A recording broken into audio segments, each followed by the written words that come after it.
Greetings and welcome to The Second Sign, my Sunday evening live stream where it will be the first in a series of videos that we're going to do. We've got a 9-hour deposition of somebody who I've seen branded the king of the grandfather of vaccines, or the king of vaccines.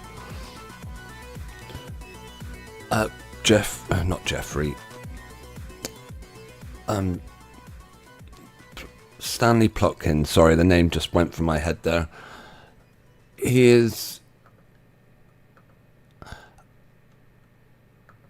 was called up to a court case back in 2018 between two parents who, one of them wanted their baby vaccinated, the other didn't. And Stanley was called up as an expert witness, I think, to give his opinion on what should happen.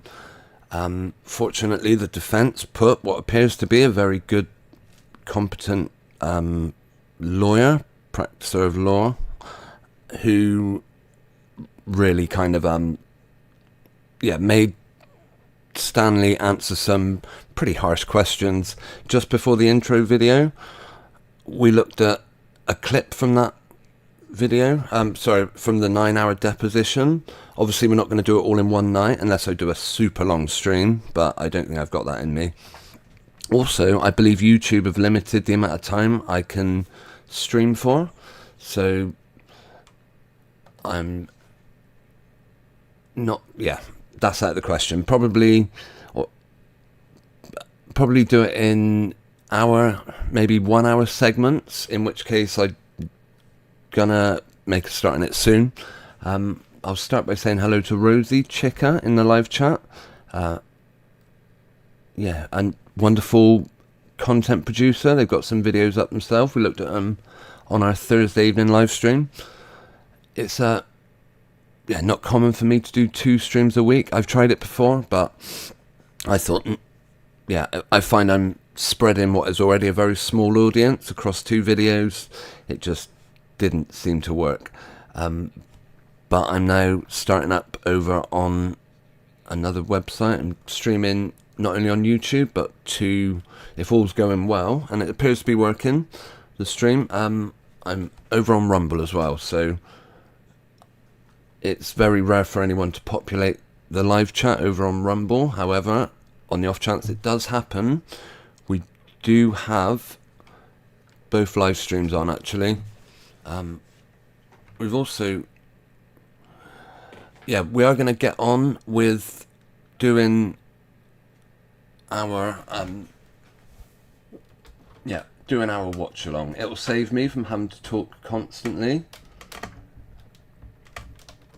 There was one or two subjects I was considering looking at. Obviously, I've said I'm seeing red everywhere at the minute. If I happen to turn the TV on, and I couldn't help noticing on the news feed on the YouTube app, they were going on about the BBC's version of Dr. Hilary Jones, and he's apparently gone missing in Greece or something. Looks like a slight bit of BS to me. Okay, I better make this abundantly clear if it wasn't already. The subject of tonight's video is medicine related, and this guy, where are we? Just here to the right of me, is an authority on the use of vaccines. He is, as we said, he's considered the father of the vaccines. He was involved in creating an awful lot of them.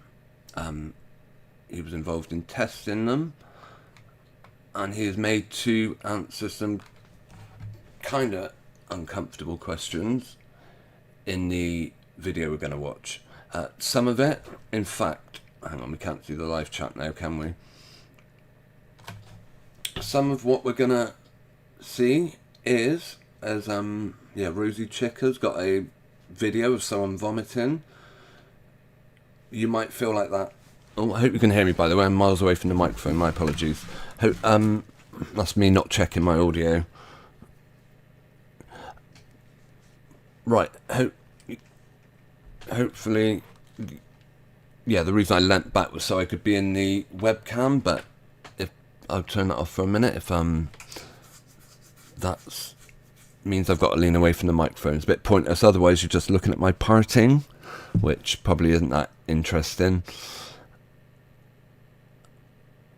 Rosie Chica, you can hear me fine, that's good. That might be, yeah. This microphone I'm using must be pretty decent then, because I was quite a distance from the microphone. But yeah, thank you for the feedback on audio. It is always appreciated. I will do my best to keep an eye on the live stream, but for most of it, we'll be watching this 9-hour depot.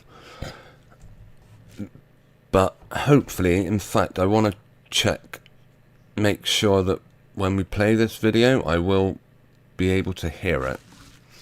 For MMR. Okay. And for okay, this is the video right here. We've got it set up and ready to play.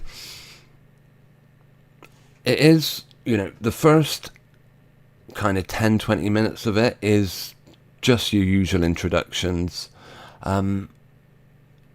So we're not going to skip anything. We're going to play it from start to finish.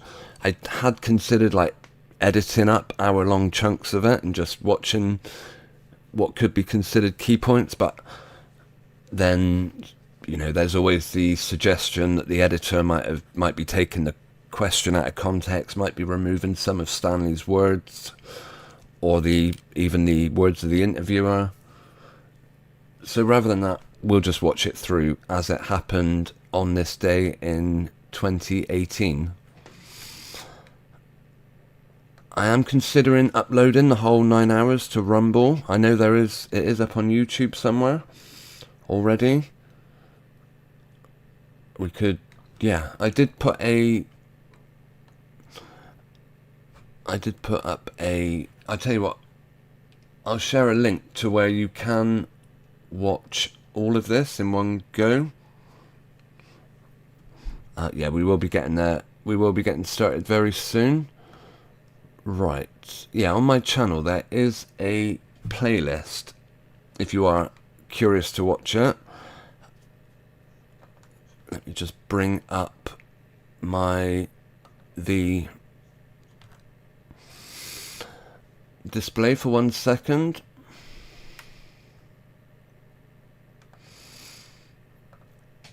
Right, yeah, if you want to see this interview, sorry, not interview, this legal deposition, then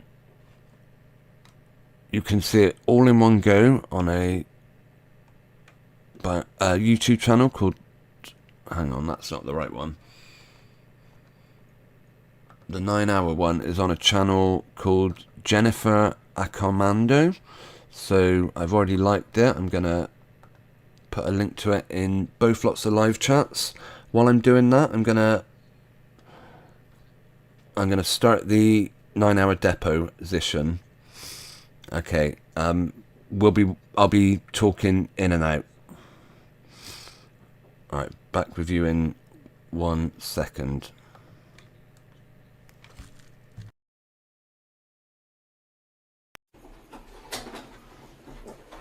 This is the start of media labeled number 1 of the video recorded deposition of Dr. Stanley Plotkin in the matter of Lori Matheson, formerly known as Lori Ann Schmidt, versus Michael Schmidt, filed in the state of Michigan, the Circuit Court for the County of Oakland Family Division.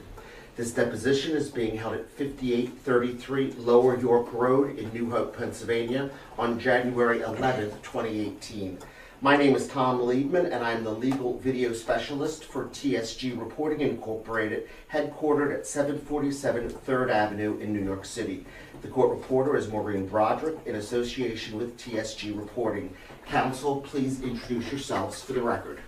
Aaron Siri, co-counsel on behalf of plaintiff.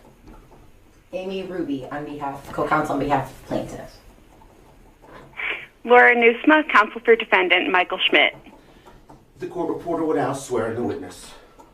Raise your right hand, please, sir. Okay, before Stanley finally says his first words, I will just cut in and point out. They will pretty much tell us everything we need to know about this guy. So they go very in depth into his career, what he's done. So I don't think anyone could introduce him better than what we're going to get in the video. But he does tell us later that he is an atheist. So see how much this what do they call it? Him swearing, making an oath. Sorry, how much it actually means to him. But we'll carry on. You swear or affirm the testimony you're about to give will be the truth, the whole truth, and nothing but the truth, so help you God? Yes. Good morning, Dr. Plotkin. Can we just make a record that it's under this court? I would just like to clarify that this is being recorded by a video deposition pursuant to MCR 2.315. Good morning. Can you please state your full name for the record? Stanley A. Plotkin. Okay. Dr. Plotkin, have you been deposed before? Oh, a long time ago, many years ago. Okay, and what matter was that? Oh, that had to do with an abortion done because of congenital rubella. What year approximately? In the 1960s. And what was your testimony about? My testimony was about the abnormalities that occur in infants of women born, that is, infants of women who have rubella during pregnancy, and whose fetuses are frequently affected with considerable congenital abnormalities. Okay, as I said, we're touching on subjects which are pretty kind of fingers down your throat, but I think it's worth pointing out that I think this interview is not. So I keep calling it an interview. This deposition needs to be seen and considered by anyone that considers vaccines a viable treatment plan. Okay, we'll carry on. Rubella. From rubella. Did that involve a vaccine? At the time, I was developing a vaccine against rubella, yes. Okay. Have you been deposed in any other case? Not that I can recall, no. Okay. Have you ever been an expert witness in any lawsuit other than this one? Again, not for many years. I believe I did a couple of those cases in the 60s, but I have avoided depositions since then. Okay. Why is that? Because I consider that they seldom bring out all the facts, but I'm willing to help in this case.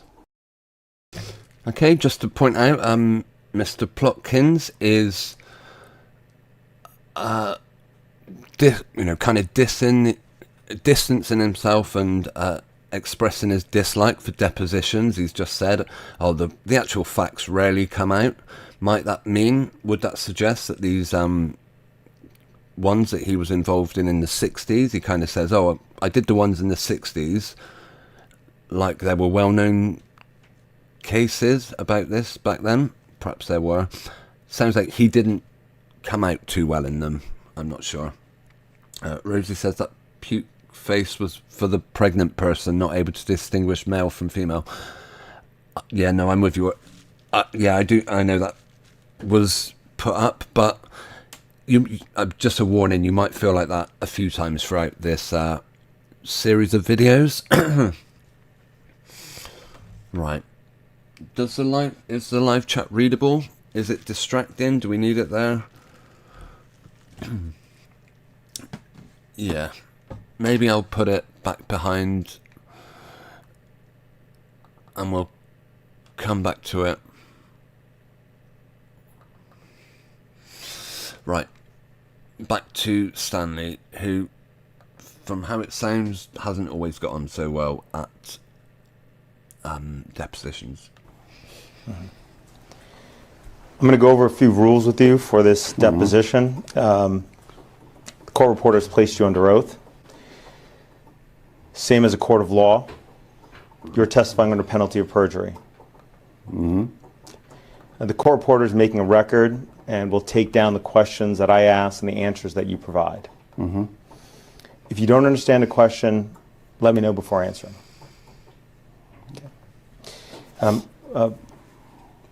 The court reporter can't take down nods. That's another rule. So if you, anytime you want to vocalize, please wait till I complete asking a given question, even if you think you know the answer, so that we have a complete record, please.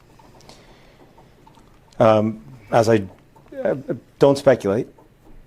If you don't know the answer, then so state. But you should provide your best recollection, even if it's vague or partial. Okay? Yes.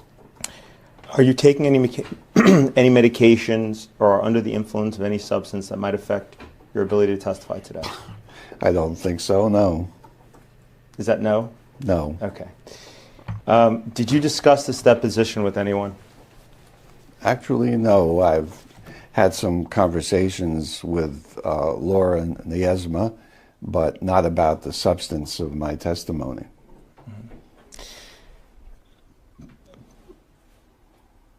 Before today, did you have any discussions with anyone related to this deposition? No, actually, I know very little about the issue here. I understand that there's a disagreement between parents, but that's all I really know. Just point out, do you notice he often seems to feel the need to overtalk his answers, and on a few occasions, the guy, the lawyer, I really should have got his name, unfortunately. Did anyone catch it? And he has to repeatedly ask Stanley to, well, he just has to clarify his answer because he's a bit of a rambler. I guess you could say the same about me, but yeah, okay.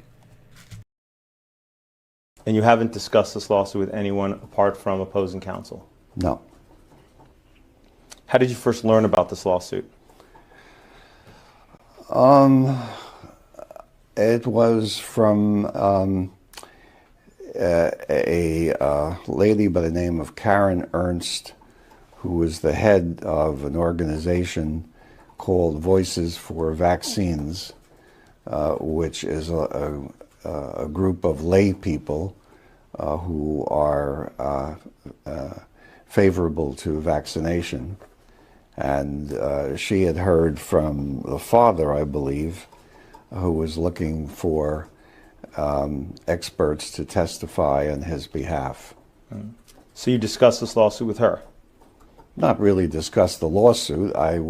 She referred me to the father, and I sent an email saying that I would be willing to testify.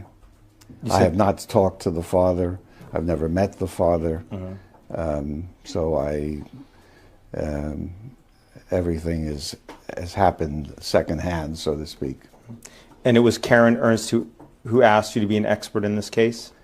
She asked me if I would be willing, yes. And how many discussions have you had with her?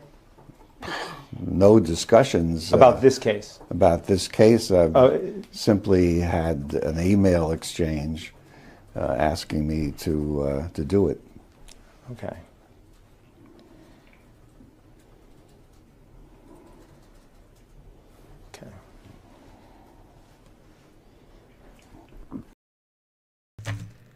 Okay, so we're just summarizing. Stanley's claim is that it sounds like the father. Now, personally I thought it was the other way around. That it was the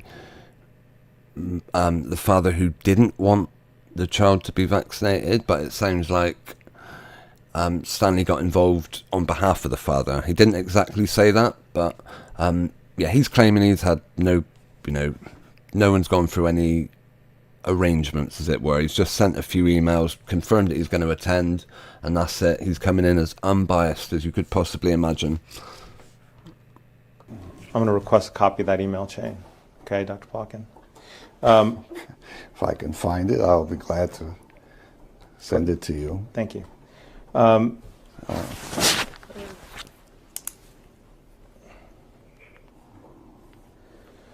So before today, other than speaking with opposing counsel and an email communication with Karen Ernst, you have not discussed this lawsuit, this deposition, or the role that you'd be playing here today with anybody else. Is that right?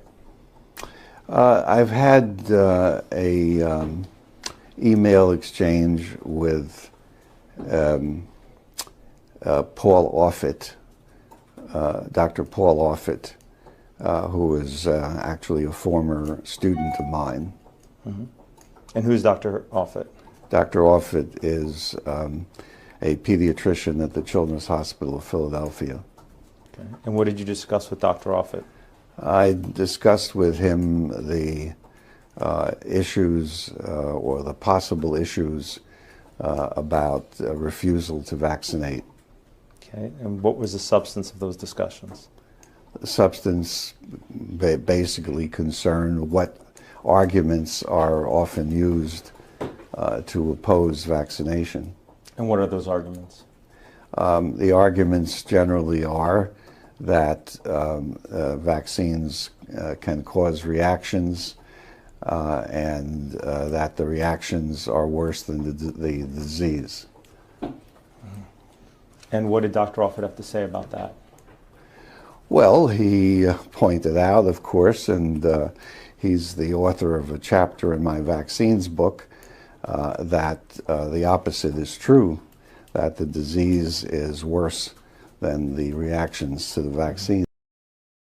Okay. Do you notice how much he's fidgeting with his pen when he makes that statement?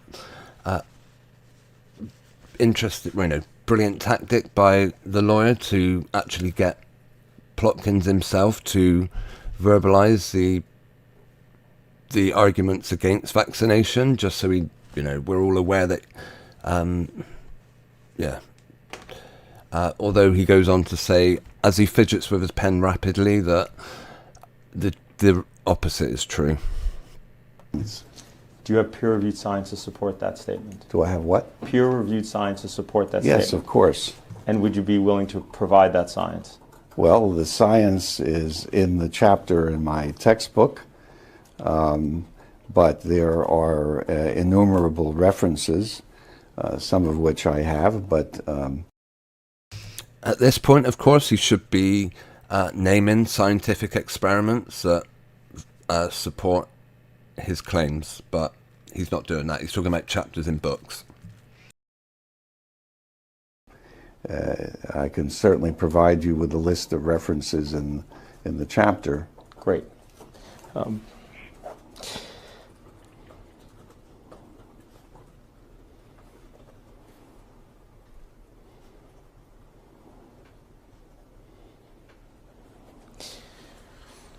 Have you reviewed any documents to prepare for this deposition? I've looked at the web. I don't usually do that, but I've looked at the web, some of the anti-vaccination websites. And which of those sites did you look at? Oh, gosh. I can't give you the names. I've just sort of scanned through. He couldn't have looked very hard then. Let's see if he's able to give a name. A number of them. Do you remember the names of any of them?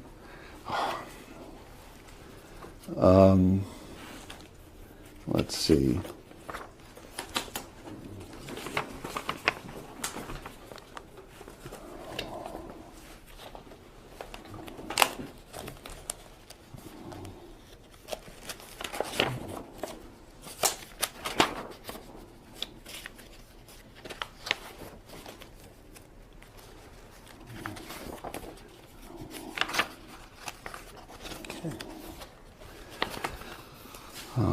Dr. Plotkin, just to be clear, if you don't remember something, just say you don't remember and you can move on from there.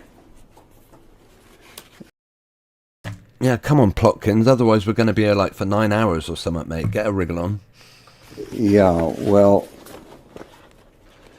here's one called Vax Truth. Everything you ever needed to know about medical exemptions to vaccination but didn't know to ask.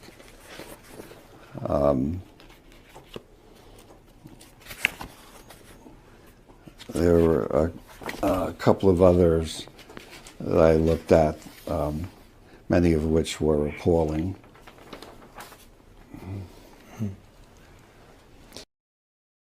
He says the idea of people having an exemption from taking a vaccine is appalling. Why? I mean, okay, we'll see. He's obviously approaching it from health. It's actually this. He has been forced on one occasion to say that sometimes the reactions to vaccination is worse than the illness itself.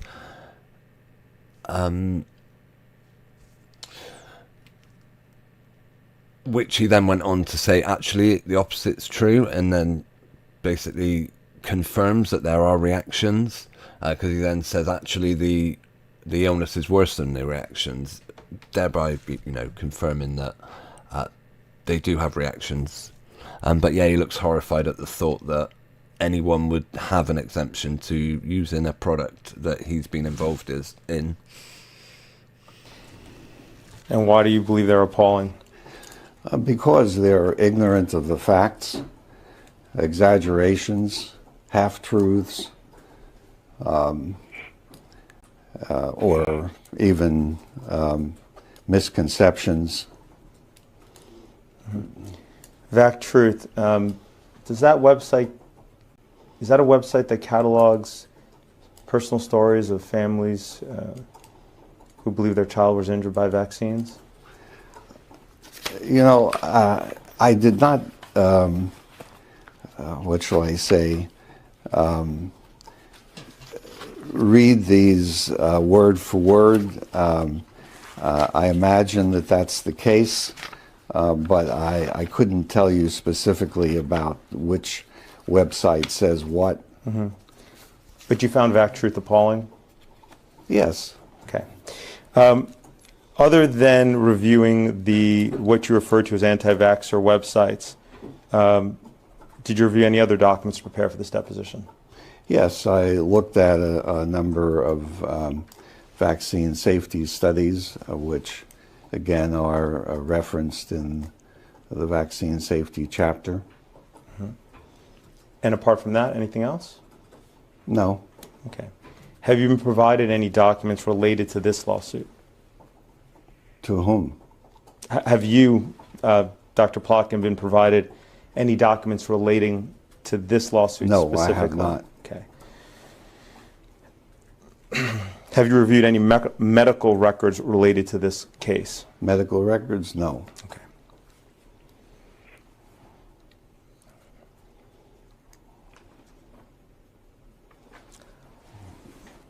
Have you done anything other than what we've already discussed to prepare for this deposition today?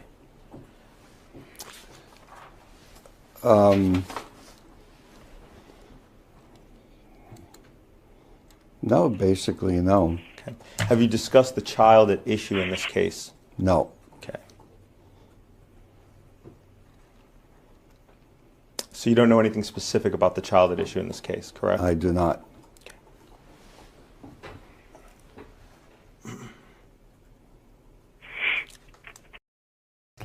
He says he doesn't know about the child, but did he not also say that he spoke to one of the doctors from the hospital? Yeah, I'm not sure if we're told whether or not the child is ill, and it's none of our business either way, but yeah, that is a factor that as far as this guy's concerned, they're talking about a perfectly healthy child. And you don't know anything about her medical history, correct? Correct. And you don't know anything about her family's medical history, correct? Correct. Okay. Have you been on any trips in the last year? Many. Where to? Gosh.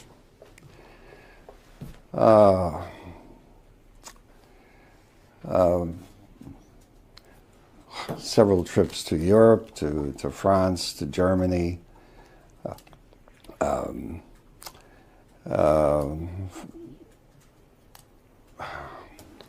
Let's see. Have I been to Asia in the last year? Yes, I've been to Japan.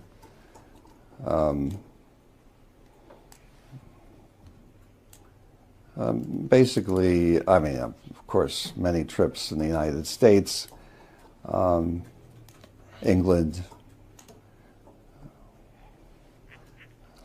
How many At times? least a dozen trips. At least a dozen. How many times were you in France in the last year? Oh, gosh. Twice, I think. Okay. Germany? Once. England? Once. Okay. These were all separate trips? Yes. In which you got on a plane from the United Yes. States, flew there, flew back. Okay. Japan, how many times? Once. How many times to other countries outside of the U.S.? Oh, gosh. Yeah, as Rosie's just pointed out in the chat, this guy travels an awful lot. And yeah, it sounds like a lot of it's done for his work, and yeah, he goes far and wide pushing his products. He's a salesman, I guess you could say. I've probably had about a dozen trips altogether. Okay. If I had known you were interested, I would have brought my calendar. How about trips in the United States that required you to get on a plane? How many of those would you say in the last year?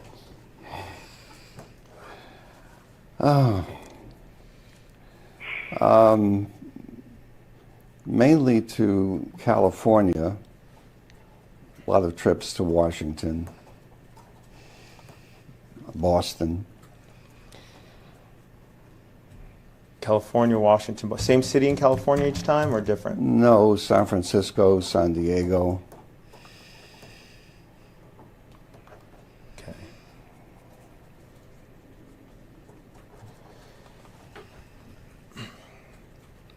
What were the purpose of most of these trips? Attend meetings, scientific meetings. Were any of them related to companies developing vaccines? Oh, yes. Did you say most of them were? Most of them. Probably about half of them. Do you have any trips planned for 2018? Yes. Okay, where to? I'll be going to India next month.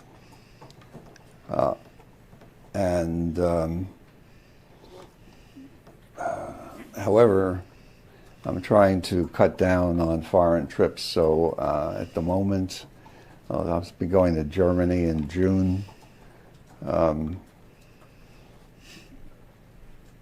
Aside from that, I'll be going to France in May. I think that's all I... He said he's trying to cut down on foreign trips. You're not doing a very good job of it, mate. You just you've apparently been on so many trips abroad in the last year that you cannot even remember. Or did he say the last 6 months? It was a year or 6 months. He couldn't even remember how many times he'd been abroad. Wow. I can recall at the moment.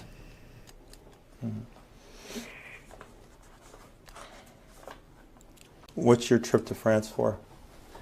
I'll be teaching in an advanced vaccinology course in Annecy. Where, I'm sorry? Annecy. What's that, I'm sorry? Annecy. It's a town in France. Okay. And who's sponsoring this course? Well, it's sponsored by the University of Geneva and the Gates Foundation. Anybody else?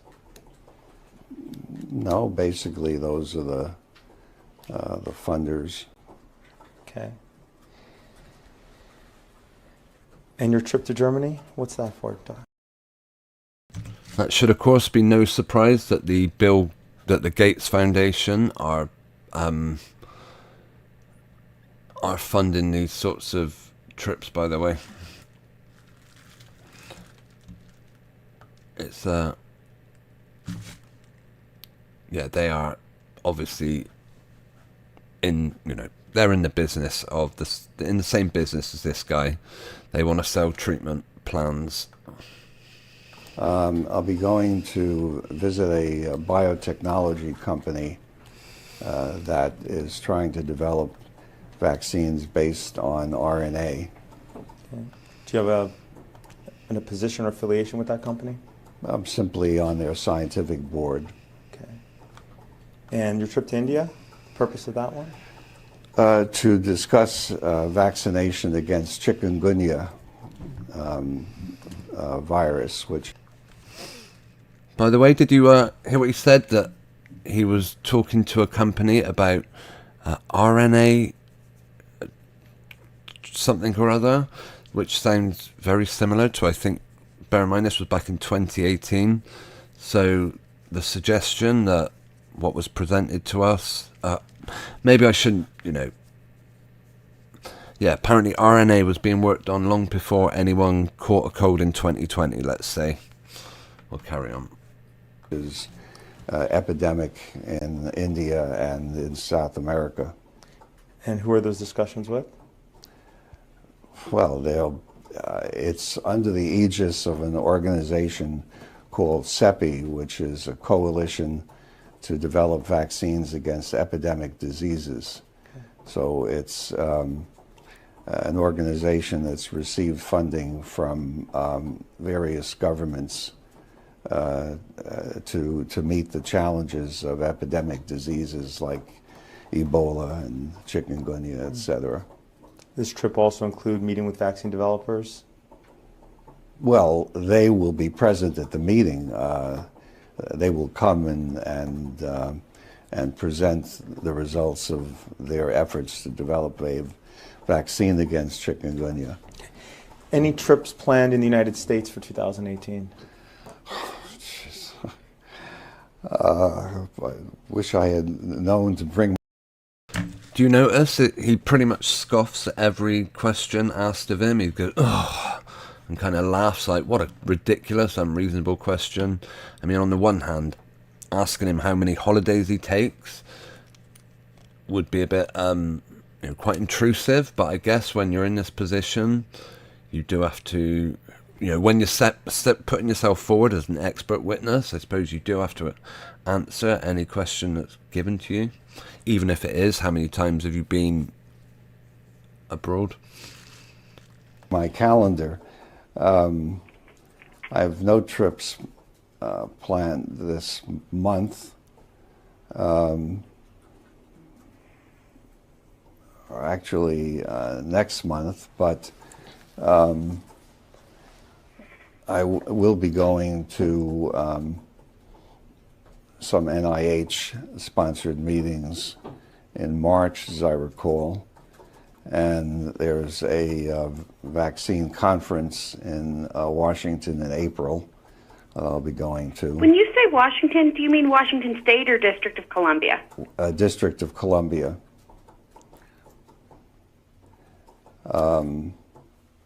In May, I'll be going back to France for the advanced vaccinology course. That's as much as I can remember at the moment. Okay. There might be others, you just don't have your calendar here today, right? Right. Okay. And the NIH meetings, where are those taking place? In Bethesda.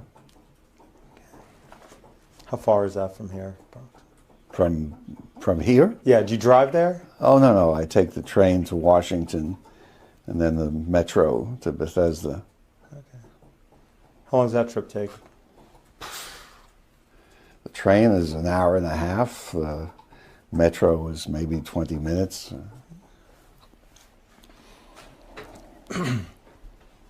What's the name of the plaintiff in this case? Well, from what was said before, the plaintiff, I think, is someone named Schmidt. I've not followed, as I said before, I have not been involved in the legal details, so I don't know the names except from what I've heard. What's the name of the defendant in this case? As I understand it, they're a married couple, but that's all I can tell you. So I presume that they're both named Schmidt. Okay. What's the name of their child? I do not know. Okay. How old is their child? I do not know. Do you know whether the child has received any vaccines? I do not know.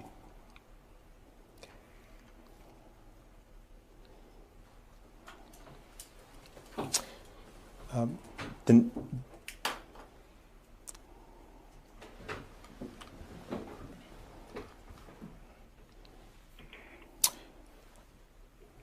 name of the child is Faith, and I'll refer to the child as Faith during this deposition. Okay. Mm-hmm. Okay. Faith's father believes that Faith's mother was wrong to not have given Faith all CDC recommended vaccines on time. Do you agree with the father? Yes.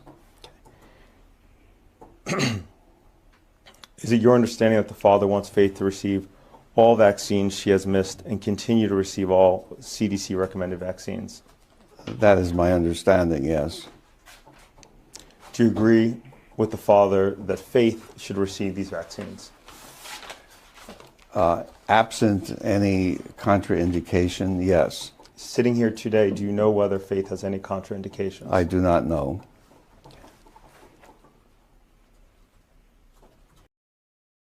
Okay, contraindications would be any underlying health conditions.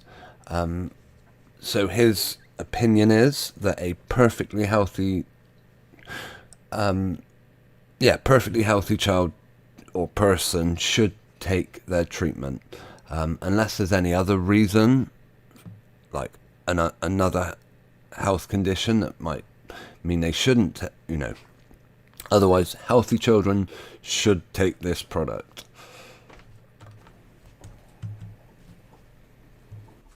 So sitting here today, you don't know whether Faith should or should not actually get these vaccines? That is, of course, Plotkins' view. That healthy children, according to Plotkins, should take this treatment plan. That isn't something I'm saying. That's what I'm picking up from him.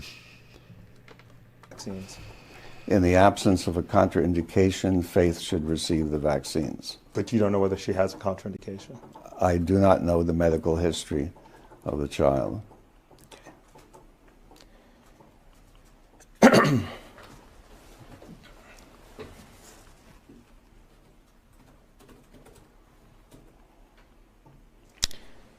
What vaccines has Faith missed according to the CDC schedule that you believe she should get?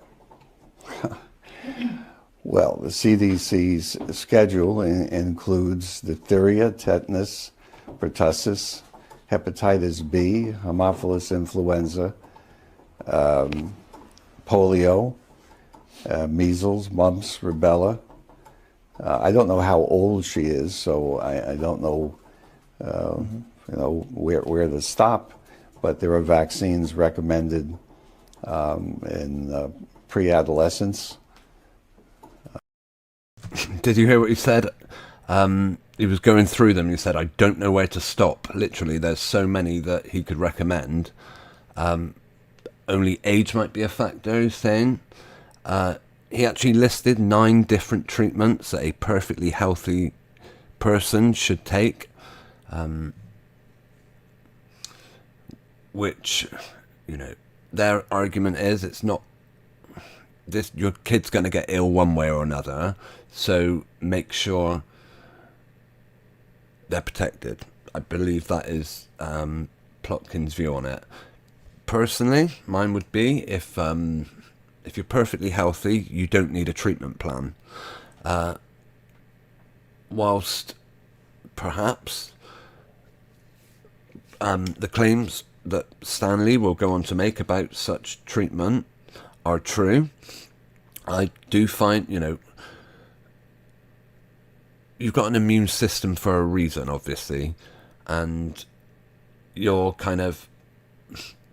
want to start giving away, you don't want to make your body suddenly become reliant on receiving an injection for every little illness you get. Your immune system should be strong enough to, fight off illnesses. But anyway. So she should receive those when she reaches the appropriate age.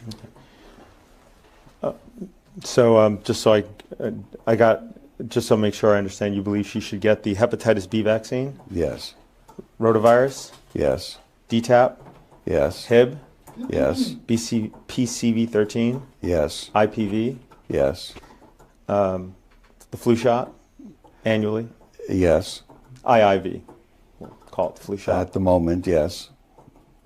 I'm sorry, at the moment. At the moment. What do you mean? I mean that there are 2 influenza vaccines, one of which is recommended for this year. The other is not recommended at the moment, but may be in the future. Okay. You think she should get the recommended one? Yes. And you think she should get the MMR, I believe you said, Yes, and varicella. and hepatitis A vaccine, I'm sorry? and the Hep A vaccine? And the Hep A vaccine, yes. Okay. My goodness, he wants to fill what is, as far as he knows, a perfectly healthy child up with drugs, basically. Inject this kid with all these different cures, as he would have us believe, treatments, let's say. I'm pretty sure they're going to go into what the use of this product that he's recommending is later on. Yeah, I do find this video starts getting interesting. Like, not that it's, this is the build-up. This is where we get some, Stanley makes a few admissions, which later on in the video kind of come back to haunt him. But yeah, most of that kind of happens around the hour mark. But yeah, this first video, we'll just watch the build-up. Okay, there will of course be part 2, part 3. Okay, we're about 25 minutes in now, so we'll carry on. How many doses of Hep B as a child do you recommend they receive? 3. How many doses of rotavirus do you recommend? 2 or 3. And you recommend Faith receive those, right? Yes. And you recommend that she receive the 3 doses of Hep B? Yes. And how many doses of DTaP do you recommend she receive? Well, currently at least 3, then a booster, and eventually another booster. And how many doses of Hib do you recommend she receive? Well, 3 are usually sufficient. Okay. And how many doses of PCV13? 3. And how many doses of IPV or inactivated polio vaccine? 3. How many doses of the flu shot? Well, 1 per year. And how many doses of MMR? At least 2, yes. How many doses of varicella? 2. And Hep A? 2 or 3. 2 is often sufficient. Okay, and those are the doses that you recommend that Faith receive, correct? Yes. Okay. For each of those vaccines we just went through? Yes. Okay. And then there are the adolescent vaccines as well. And what are those? Well, meningococcus is often recommended, and also human papillomavirus vaccine, especially if she is a girl, but it's also recommended for boys as well. And you recommend that Faith receive those as well, the meningococcus and HPV vaccine? Yes. Okay. Any others? Well, I could look up the vaccine schedule if you wish me to, but I am sure that I agree with all of the CDC recommendations. The reason he's sure he's agreed is he's probably signed his name on them, as when the CDC, whoever they are, bring out a schedule. Imagine that. Yeah, here is what we believe every person, probably, ideally, every eligible person we can get mean, bear in mind, we're talking about, he doesn't know how old this child is. And all these medications that are being recommended for what's as far as he knows, a healthy kid. And he wants to treat her like she's gonna, I mean, you wouldn't treat a cancer patient with so many different things, would you? Right. Anyway, and yet he's going to go on now. If it's an adolescent, yeah, we need to add to that. My goodness. Okay. How about when she becomes an adult? Would you recommend that she get all of the vaccines that are recommended by the CDC for adults? Well, certainly, yes.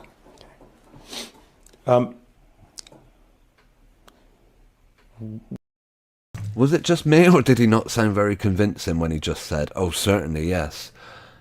It's not possible for me to skip back. So, yeah, if I try and skip back on a 9-hour, video, I'll probably be going back the best part of 20 minutes. So,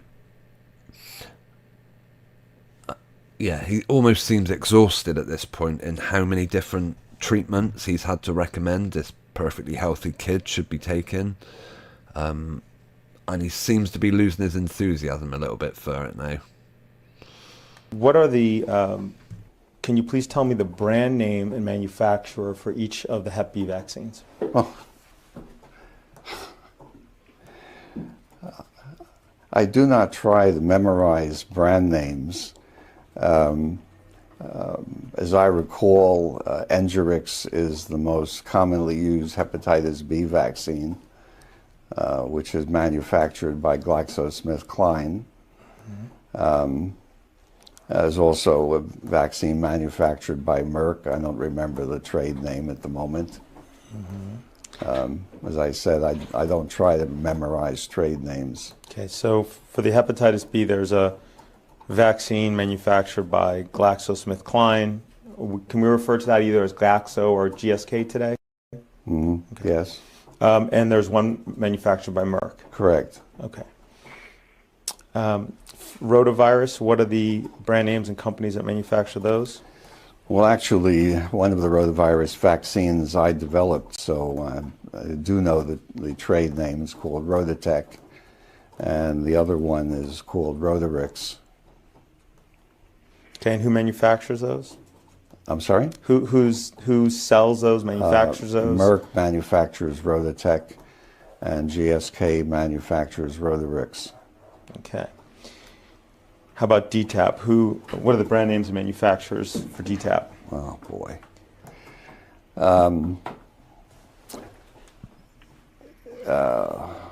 Sanofi Pasteur manufactures DTaP, and so does GSK. I do not remember the trade names. How about the hepatitis B vaccine? Can you tell me what are the brand names for those products and the manufacturer? For hepatitis B? For Hib, I'm sorry. For Hib. I apologize. Did I say Hep B? I meant Hib. Which stands for what, by the way, Dr. Plotkin? Haemophilus influenza type B. Thank you. Well, again, my recollection is that Sanofi and GSK, yes, both manufacture HIB. Okay. And what about PCV13? What is the name of the product and the manufacturer of that vaccine? I don't remember the trade name, but Pfizer is the manufacturer. Okay.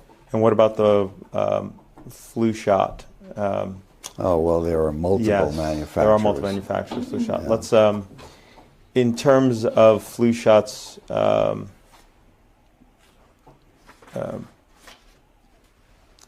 strike that. We're going to come back to the flu shot. I'll make it simpler.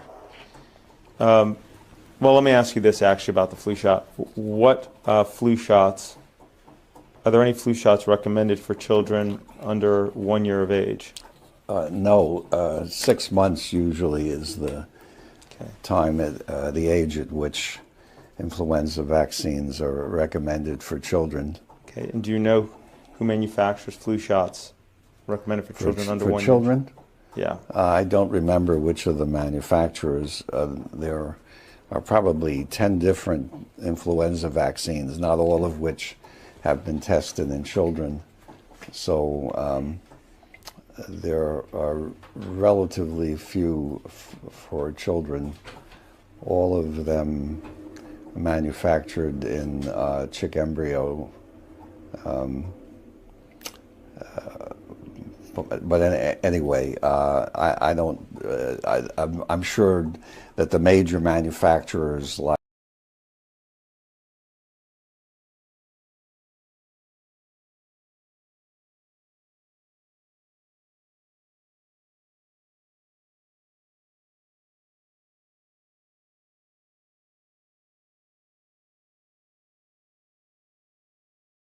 Sorry. Yeah. Did he mention the word embryo there? Unfortunately, I'm unable to skip back like 5 seconds, which I could do if we were watching this on YouTube. Maybe I'll do that for the following part, so I can skip back and forward. But it sounded like he said something about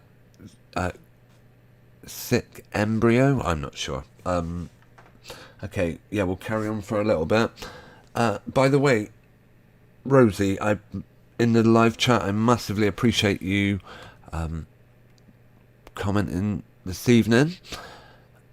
We might take an intermission shortly because we've still got a little way to go before we get to the hour mark of this video. And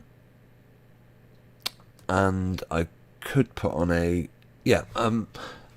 I'll need to get a refill of my drink, go and use the facilities that were, check on the cats and whatnot. So yeah, I will be taking maybe a quick intermission in a minute.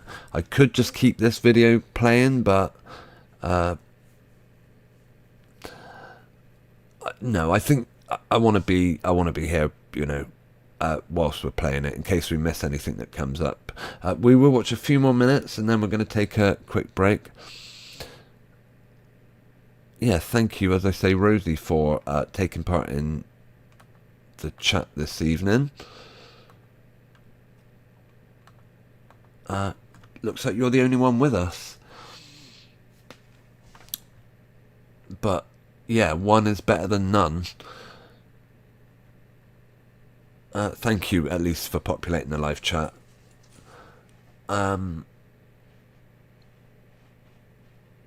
Rosie actually mentions how those that are pro and those that are anti-treatment plans. It used to be the liberals that were. It used to be liberals that were anti, and conservatives were pro. But then it flipped. Yeah, that is very curious. You're right. Do you remember at what point it flipped from liberals? From the anti position being taken by liberals to conservatives. To be honest with you, Rosie, I'm not 100% sure. I believe you're part of the United States, in the United States, I should say, if I'm not mistaken. Right, okay.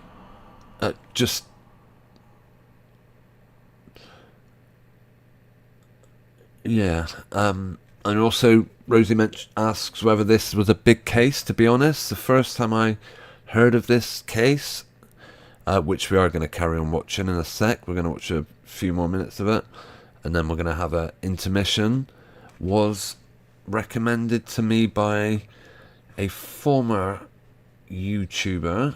I don't think he might still have his channel up. He was called UK Critical Thinker. I'm just doing a search for him. And he was the one that told me about... let's see, does he still have his channel? He's still got videos up there. But I don't think he's uploading anymore these days. He's on 153 News as well. So yeah, shout out to him. He was the one that actually sent me this video, and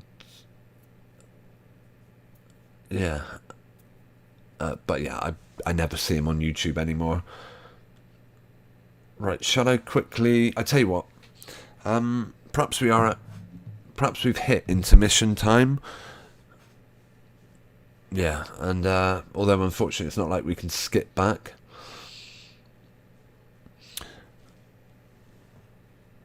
Yeah, referring to the switchover, I'm curious whether it went from a liberal thing to a conservative thing around the time of Trump. I could be wrong, but or maybe in 2020.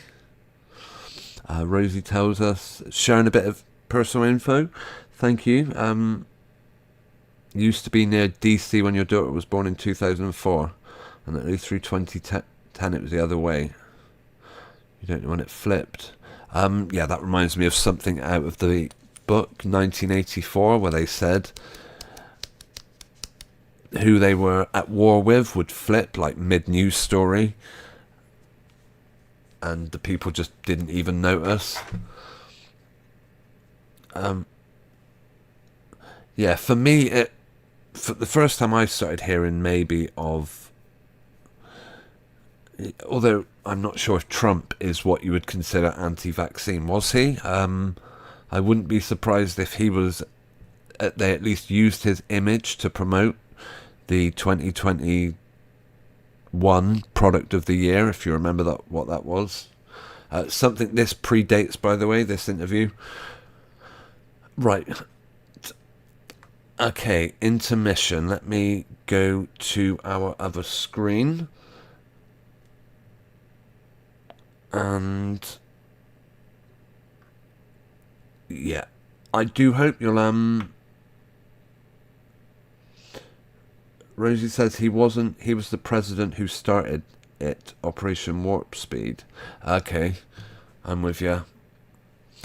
Yeah, I hope Rosie and anyone else who's watching, I think the numbers are pretty low tonight, but that's not uncommon for my vids.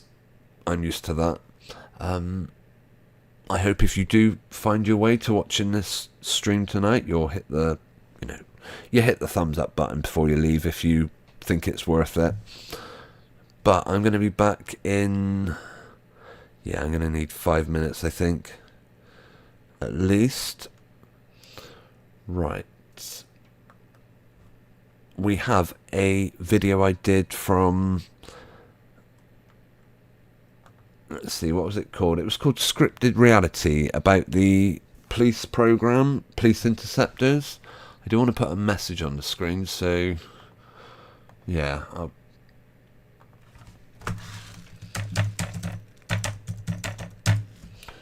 right. Okay, yeah, as I say, if you're able to stick with us for this 5 minute, maybe slightly longer break, then that would be appreciated. If you're still here when we get back. If not, thanks for tuning in.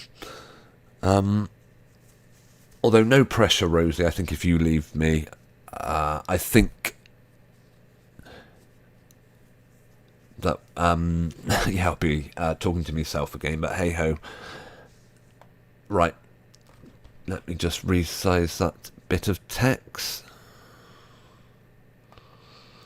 Where are we?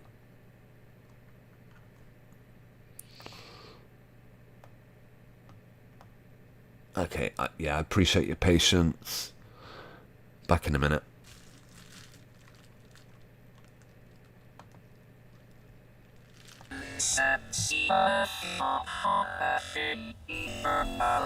Hi everyone. Now, believe it or not, if we take a closer look, is it a bottle of ketchup? He's squirting something into his hand.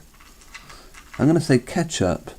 Why is he pressing that bottle down into the guy's hand while the plainclothes officers come in to help? Now, what is the badge number of this police officer? Let's have a little look.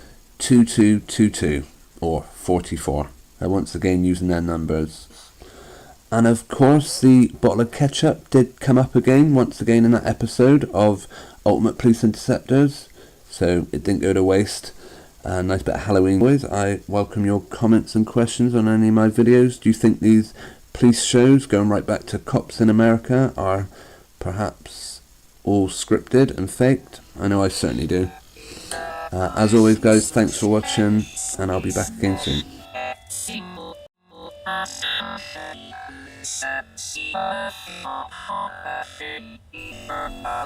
Hi everyone. Now, believe it or not... Okay, my apologies, that video rolled over there. As my break went on about 38 seconds too long. So my apologies. Just one thing I want to point out in that video. You know, I mentioned seeing red. Everywhere I go, I spot red.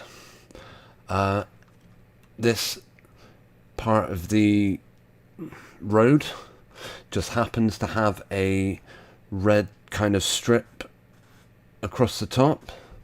What I would say that is, they've probably overlaid the actual wall just behind the policeman's head. If you look to the right of the screen at the top right corner, you can see what the brick walls all actually look like. Yeah, this was put here so as a cue to the actors, so they knew where to do their big fight scene. If we watch on, you see, and now we see why the helmet had to come off. Something. Yeah, they make sure they do it so. Yeah, the cameraman, you know, they all know where to meet up, basically. In the hecticness of a genuine police officer taking down a fugitive, a suspect, an uninsured driver, a cameraman wouldn't stand a chance, really. Well, not to get a decent image like they do here. Okay, that was my video from whatever year it was, probably 2018. Probably a similar time that this deposition is taking place. Right, we'll get back to that.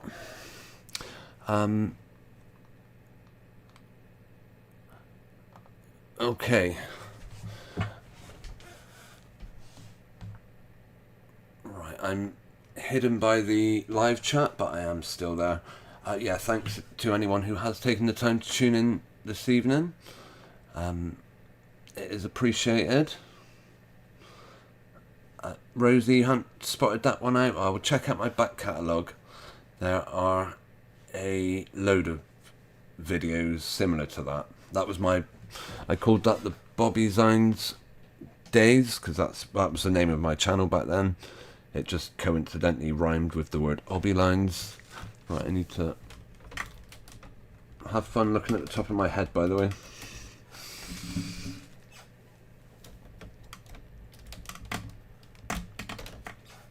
Okay, we're going to get back to Mr. Stanley Plotkins in a second.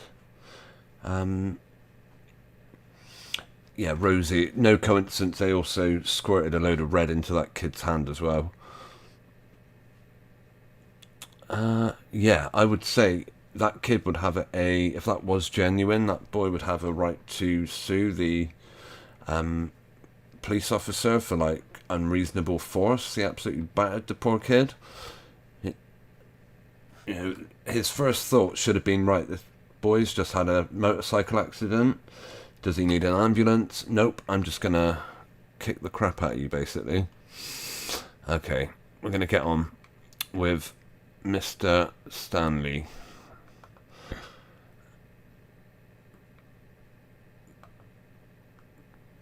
Okay.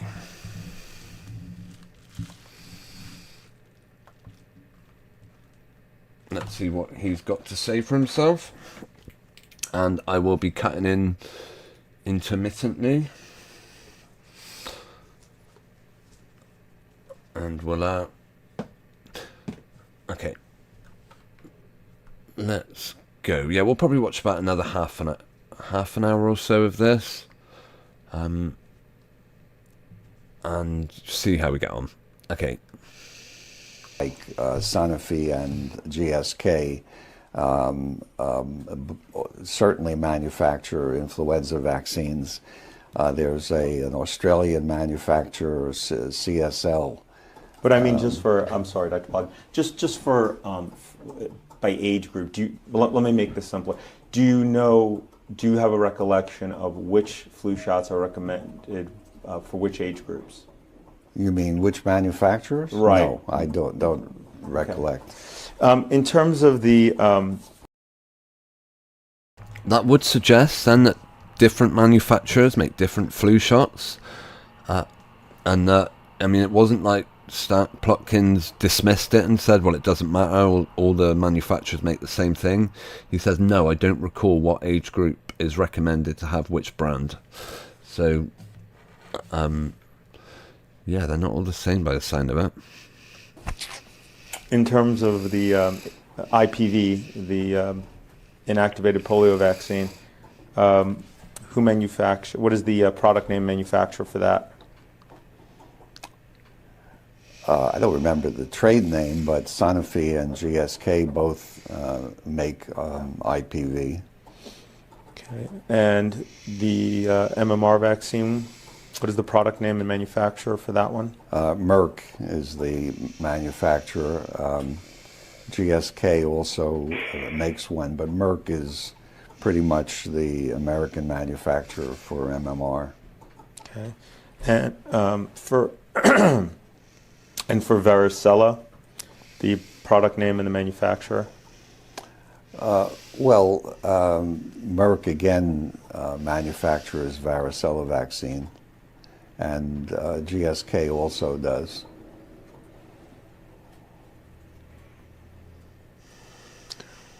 And then for the hepatitis A vaccine, who's the what are the product names and manufacturers?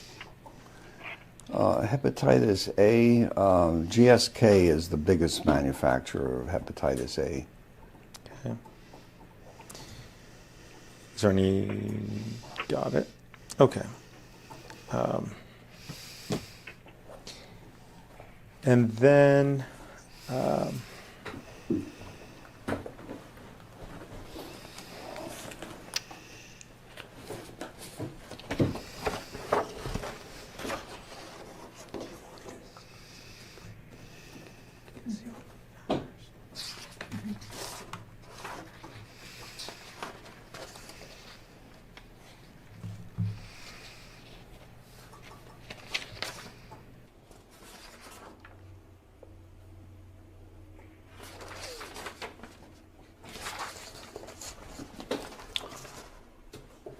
How about the meningococcal?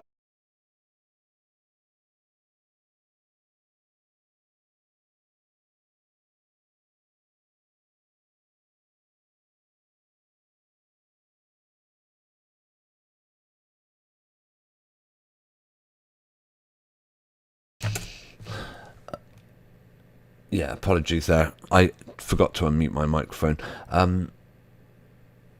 Yeah, there are parts of this video that are, just wait, where not much is going on. And at one point they spend a certain amount of time just agreeing whether or not they're going to do this deposition all in one go, or whether Stanley should come back the next day. And yeah, he's adamant he doesn't want to. It's something to do with the other solicitor, not the person that's his legal representative isn't able to be there, or maybe it's probably the father, because it is the father that wants the child to have all the treatment. The mother seems to be against it. So it's probably the father's legal representative, I'm guessing. Vaccine. What's the product name and manufacturer for that one? Meningococcal vaccines are manufactured the present time by Sanofi, by GSK, by Pfizer. Those are the three. And how about the HPV vaccine manufacturer, the product name and manufacturer, please? Merck and GSK both manufacture HPV vaccines. Okay.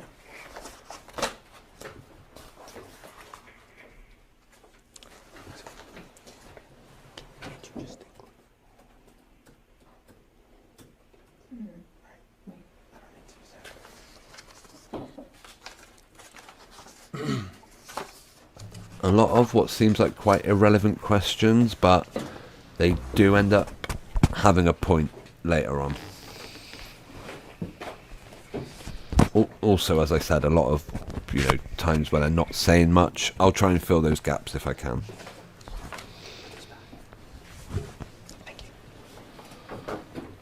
Okay. So, every vaccine that you believe Faith should receive is produced by either Merck, Sanofi, GSK, or Pfizer, correct? Yeah, that's pretty much the case. In this country at the present time, there are a limited number of vaccine manufacturers because a vaccine manufacturer is difficult and costly. Would it be correct to call these four companies the big four vaccine manufacturers? Yes, that's correct. Johnson & Johnson is attempting to come into the field, but they are not yet one of the major manufacturers. Have you received any payments from Sanofi or any of its related or predecessor entities? Yes, certainly. Okay. In what years did you receive payments? Oh, jeez. Well, first of all, as you should know, in the 1990s, I was medical and scientific director of Sanofi Pasteur. So obviously I was paid by them. At this point, do we start learning that Stanley might not be quite a neutral, expert witness as he might have led us to believe when he said, no, don't know anything about the case, I'm just coming in to give my expert opinion. And it now seems that he worked for Sanofi, one of the big manufacturers of the treatment plan they're trying to get this kid on. Since then, I've been consulting for manufacturers, for biotechs, for governments, for nonprofits, and essentially for anyone interested in vaccine development. And so I have been remunerated by companies, not by nonprofits, obviously, and that is essentially what I do. Is there a year since 1990 that you've not received any kind of payment or remuneration from Sanofi? Probably not, no. Just so we all know what that means, he's on the payroll of a vaccine manufacturer. No doubt about that. How much did you receive? What would you say is the approximate total amount of payments and remunerations you've received from Sanofi during your lifetime? Oh my God. I have no idea. I'm sure it's a sizable amount of money, but you'd have to ask my wife, who's essentially my accountant. Mm-hmm. Is your wife the person that would have the records to know that amount? Yeah, she probably would. Let's call her up then. I think that's what he's going to suggest in a minute. Okay. Would you say it's more or less than $100,000? Oh, I'm sure it's more than that. Would you say it's more or less than $500,000? Probably, yes. I would, over the years, I imagine it is. Would you say it's more or less than $1 million? Well, again, I'm not prepared to answer this question, but I am sure it's a considerable amount of money, and over the years, it could well be more than $1 million. Do you believe it could be a few million? You know, Counselor, I cannot give you a precise figure. It is a considerable amount of money, I do not doubt, but I could not give you a specific number because I've never looked at it. Okay, well, I'm going to make a request for the documents to understand precisely how much you've received from Sanofi over the years. I don't think he likes that one. I mean, you guys Stanley. can do any discovery requests that you want. it. He doesn't have it with him today. He can't produce it right now. Your objection is noticed, Counselor. Thank you.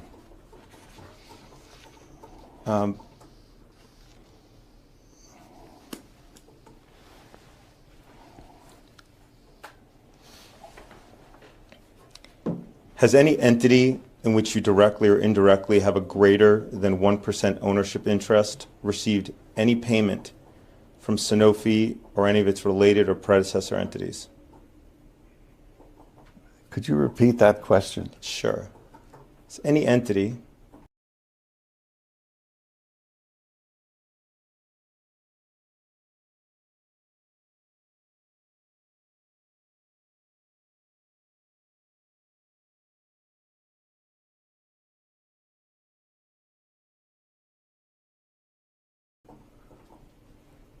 Do you understand what I mean by the term entity, Dr. Plotkin?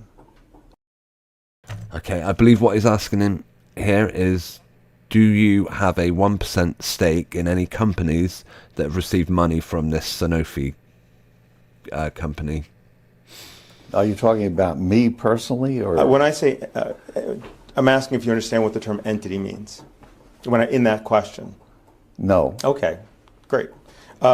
Business.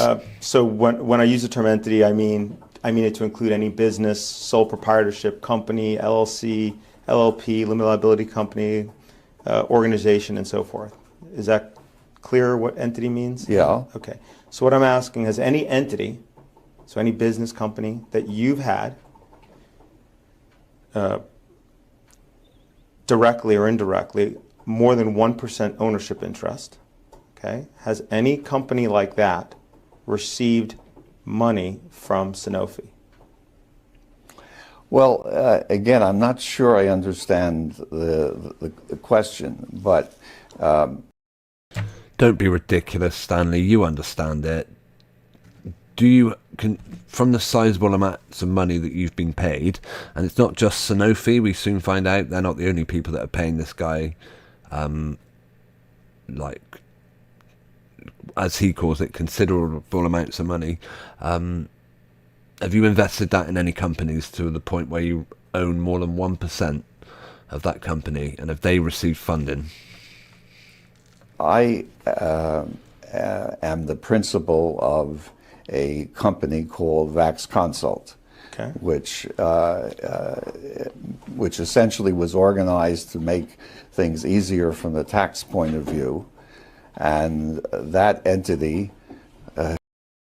Easier by the tax point of view? Does that mean paying less tax on this fortune that he's being paid? If that's what you mean, has received payments from companies for whom I consult. So it's a device, if you will, to make things simpler for the accountant. Okay. So who owns Vac Consult? I do, or well, my wife and I do. Okay. And what percent do you own? 100%. Okay. And is there any other company, and payments have been made to Vax Consult by Sanofi? Sure.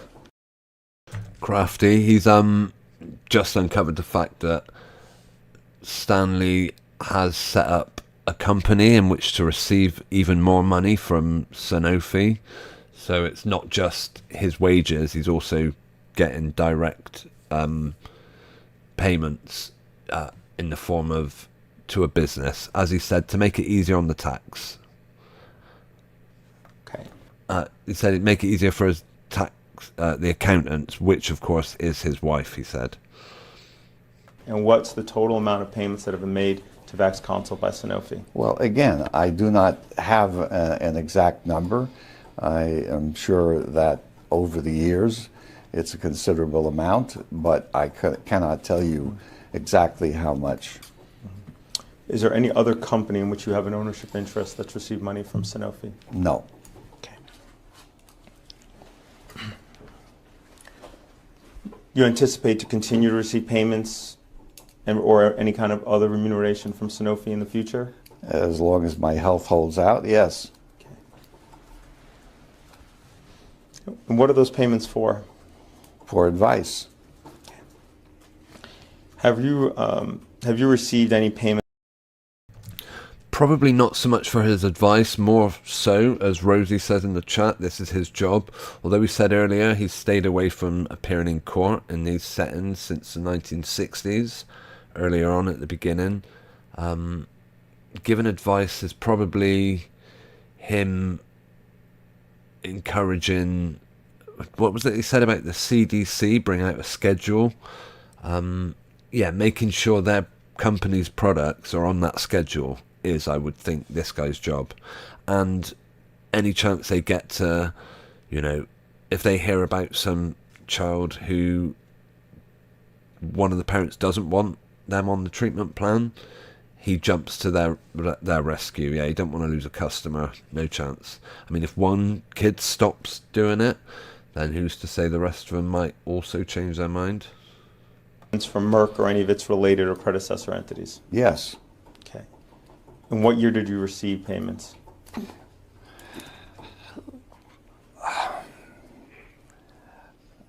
All I can say is since I stopped working for Sanofi, which was in early 2000s, I've consulted for essentially all of the major manufacturers. I do not know how much I received, but I certainly received payments from Merck, from Glaxo, from Pfizer, and many other entities. So what was approximately the first year that you received payments from Merck? Sometime in the 2000s. Would you say that you've received more than $100,000 in payments remuneration from Merck since then? I have no idea. But you would have records that would be able to determine that amount, correct? Yes, I doubt that it's 100,000, but I don't recall.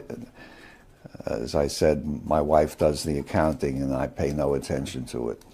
Do you anticipate receiving any payments for remuneration from Merck in the future? Sure.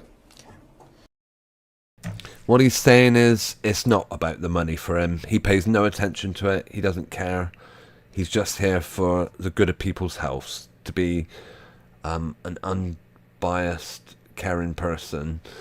We do find out later on that his morals might suggest that he doesn't really care about children, animals, but that's one for a future episode. We're not gonna cover all that in this one. We're at 45 minutes now, so yeah, the interesting stuff comes up around about the hour mark, so we'll cover this bit about the finances and then we'll finish for tonight.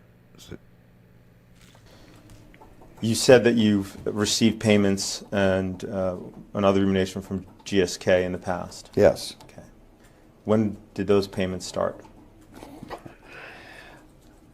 Again, I cannot give you a precise year, but as I've tried to say repeatedly, since 2000, I've been consulting for many different entities, including GSK and the others.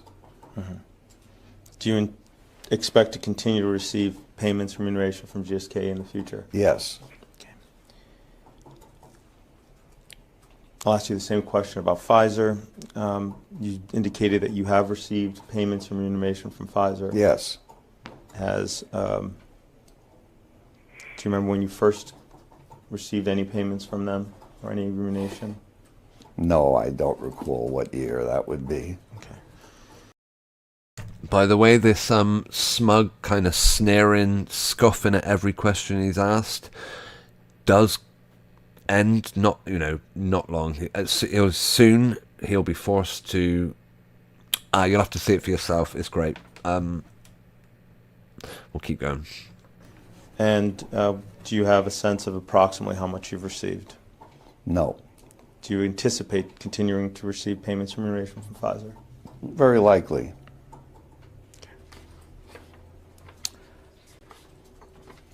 Now, all of the payments that you've received from the big four vaccine manufacturers, as we've defined it, they were either made to you directly or through Vax. I'm sorry, what was that? Vax Consult. Or Vax Consult? Yes. Okay.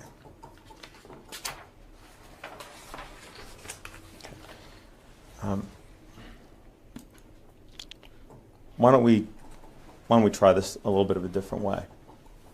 Since it appears your memory of over longer periods of time is not as clear with regard to how much payment information you received from the Big Four. Can you tell me what is the total amount of payments in dollars you received in 2017, last year, from anyone or any entity involved in the development or sale of vaccines? Of what? From any entity. His voice sounded very weak there. From what? Yeah, he was asked from the sale of any manufacturing. Jeff Gasshead, great to see you in the live chat. I see a name on the side of the screen. Thanks for tuning in this evening. There's not many of us here tonight, so thanks. Yeah, I appreciate you taking the time to comment in the live chat. Okay, if you are just joining us, then yeah, we are 47 minutes into this 9-hour deposition of King of Vaccines, Father of Vaccines, Stanley Plotkins, and he's being asked to he claims he's here as an expert witness, and yet we're finding out that he could be slightly biased, or at least on the payroll of all four of the large pharmaceutical manufacturers Involved in the development or sale of vaccines. Oh. My recollection is in the neighborhood of 200,000.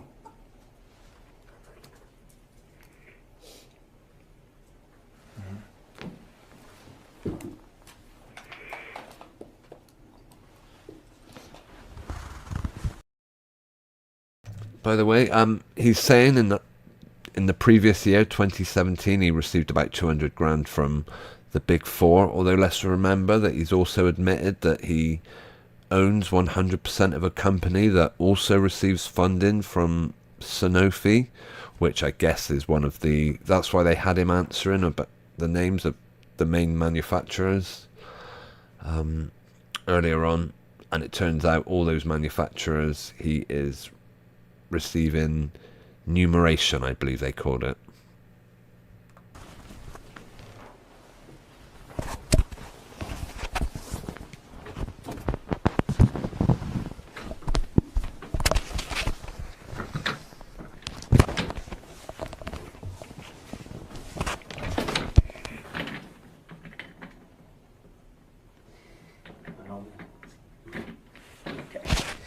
Sorry about that. The microphone wire got stuck. Let me just get this back on.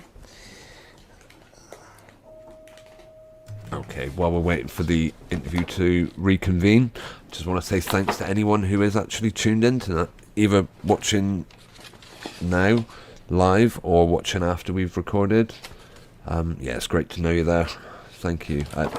If you anyone wants to hit the thumbs up button before we go this evening, why not do that now before you forget? Okay, I think we're carrying on.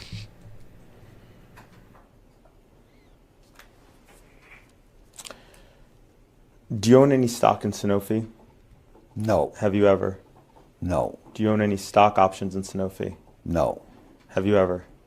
No. How about for Merck, Glaxo, or Pfizer? Do you own any stock in any of those companies? No. Any stock options? No. Okay.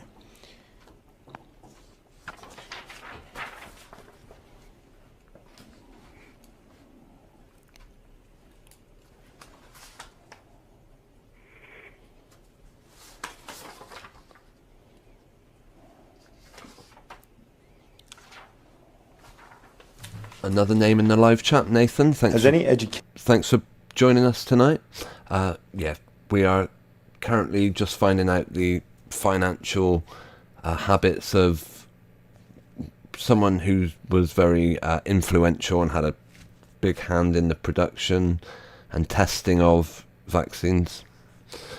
Educational or non-profit, not-for-profit institution in which you have been involved received funding from Sanofi? That's a very difficult question to answer. I don't inquire about the finances of the organizations that I work for or that I advise. So I find that question very, very difficult to answer. I imagine that some of them do, but I have no knowledge of the matter. Voices for Vaccines, for example, receives no funding from any of the pharmaceutical companies. Okay, this is a key point here. Bear in mind what he's just said. Voices for Vaccines, who is a not controlled or run by any people with any medical interests or business interests. It's merely some people who want to share information, and they receive no funding from any of the big four pharmaceutical companies, according to Stanley. And that is in order to avoid any suggestion of a conflict of interest. And I think that's probably true for a number of the nonprofits I advise, but obviously it may not be true for companies. So you're saying Voices for Vaccines doesn't receive any funding from pharmaceutical companies? None.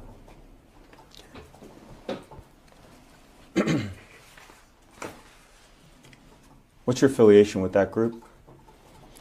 Well, I was one of those who suggested that an organization of lay people, as opposed to scientists, would be a good idea to oppose all of the nonsense. Let's just correct him now. He said scientists. I think he meant pharmacists or chemists, people that make these drugs. That one sees on the web from anti-vaccination organizations. So it was your idea to create Voices for Vaccines? It wasn't my sole idea. It was a suggestion that I made at a certain point, and it turned out that there were lay people who were interested in promoting vaccines. Since then, I've been... I wonder if that was a slip of the tongue there. He said there were people that were interested in promoting vaccines, like promoting a brand. I'm not sure if if he could choose his words again, I don't think he would have said promoting, but who knows. On their advisory board, but other than that, I have no role in the organization.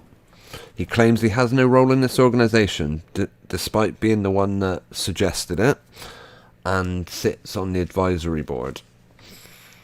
But you were, so from what I'm understanding, tell me if I'm correct, but it sounds like you were a driving force in suggesting its creation and at least initially Yes. getting it set up. Is that Yes. correct?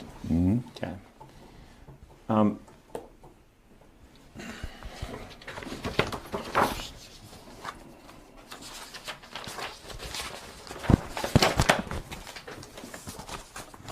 Going to hand you what has been marked as Plaintiff's Exhibit 1.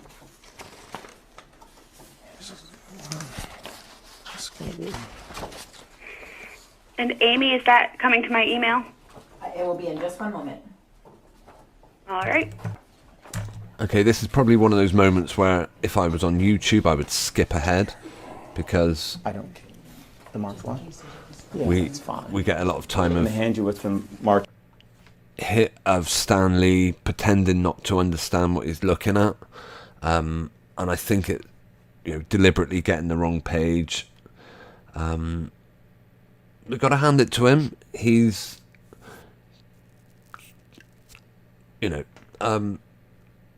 he's still going. He's still answering questions, and and despite, he's an older gentleman, he handles himself. I imagine this probably would have taken a lot out of him, but we'll see. Just Plaintiff's Exhibit 1.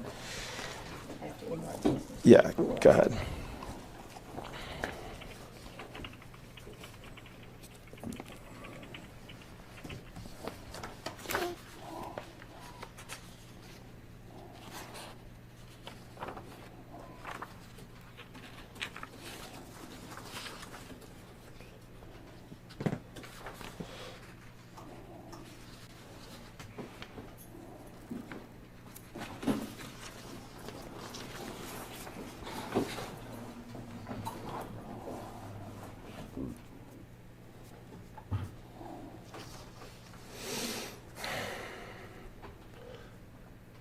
By the way, Rosie's in the chat saying she's looking forward to seeing the rest of it, because I've suggested that Stanley's above it all attitude doesn't last that long. It's not long before he has to we'll see first. You'll see, but yeah, he's not. I mean, at the moment, he's shrugging, he's scoffing, he's acting like these questions are just a inconvenient waste of his time. But yeah, we'll see. We'll see. He's already bringing his hand up to his head, which is a comforting mechanism. I mean, he's just been asked to look at a document, and he's now touching his face, which could suggest he's in a little bit of discomfort. By the way, yeah, I hope I have greeted Jeff in the chat. If not, my apologies. It's great to have you there, Jeff. I'm pretty sure I said hello to you.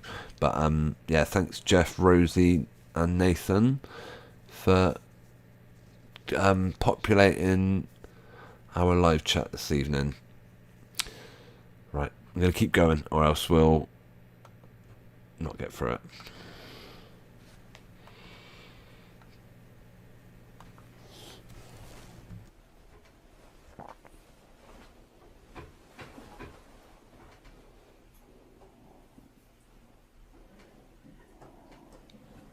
As you can see, Stanley's now covering his mouth. He's literally, he looks to me like something on that sheet is unsettled him a little bit. That would be my opinion.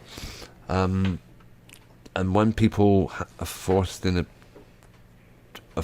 lie, they begin covering their mouth. I'm not sure. Perhaps that's just a natural way of sitting, but we'll see. He is, by the way, very aware that he's on camera. And he hasn't looked at it once either, but that camera is currently, I imagine, burning into his head. He knows it's there. It's been sent. Hopefully it will come through. I'm sure it will. Oh, it's going to be all right. Got it? Okay, great. Dr. Plotkin, do you recognize this as a printout from the Voices for Vaccines website? Well, that's what it says. I don't read the website that often, but yes. Okay. Because remember, Stanley's nothing to do with that. And I see that it's got you listed on the Scientific Advisory Board on the third page, correct? Yes. Now you see at the very end on the last page, Dr. Plotkin,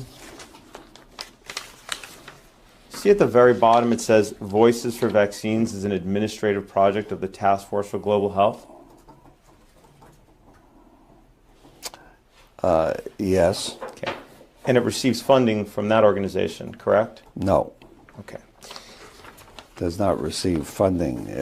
The task force was asked to do the, what shall I say,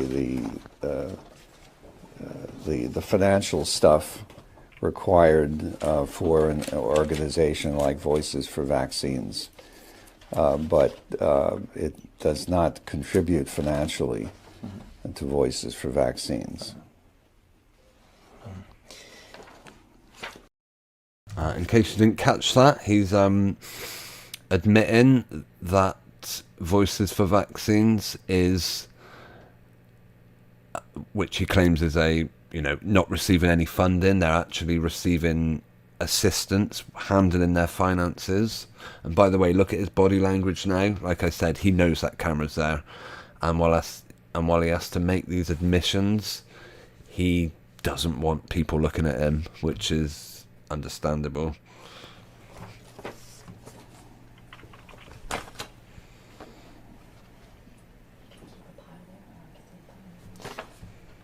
Dr. Plog, I'm going to hand you what's been marked as Exhibit 2. This is a Form 90 tax return for the Task Force for Global Health. Yeah. I'm just not going to ask him questions until you emailed it.